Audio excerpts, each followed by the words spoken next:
1965। আর কিছুক্ষণ পরেই মঞ্চে তার নাম ঘোষণা করা হবে।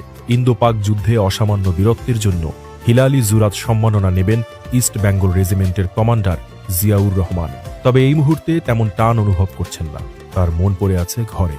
জীবনের সবচেয়ে মূল্যবান পুরস্কারটি আল্লাহ তাআলা 3 দিন আগেই দিয়েছেন। স্ত্রীর কোল আলো করে এসেছে এক ফুটফুটে পুত্র সন্তান। আগেই ঠিক করে রেখেছিলেন ছেলে হলে নাম রাখবেন তারেক।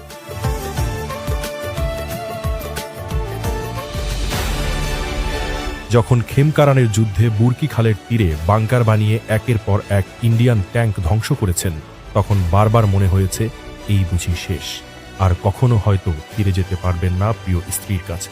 তখন বারবার আল্লাহর কাছে বলেছেন, খোদা, আমার সন্তানকেও তুমি দেশের জন্য কবুল করো। এভাবেই ছোট্ট পিনুর যাত্রা শুরু হয়।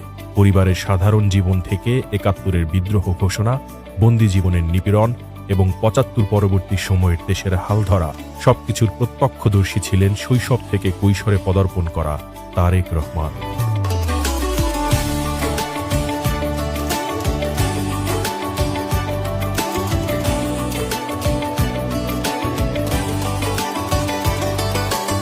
মুক্তিযুদ্ধে সবচেয়ে নিপীড়িত পরিবারগুলোর মধ্যে একটি ছিল জিয়ার পরিবার।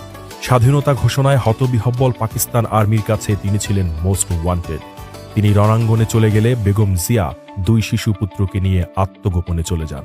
মে মাসে প্রথমে আশ্রয় নেন ঢাকার বোনের বাসায়। এরপর শুরু হয় এক আশ্রয় থেকে অন্য আশ্রয়ে ছোটাছুটি। পুরোটা সময় শিশু তারেক রহমান মায়ের হাত ধরে আসন্ন বিপদের আতঙ্ক অনুভব করেছেন পদে পদে। অবশেষে 2রা জুলাই 2 শিশু সন্তান সহ ঢাকার সিদ্ধেশ্বরী থেকে অ্যারেস্ট হন মিসেস জিয়া।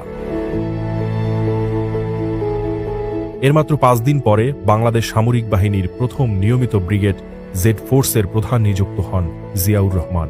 ডিসেম্বরে ঢাকায় মিত্রবাহিনীর আর্টিলারি এবং বিমান হামলা শুরু হল।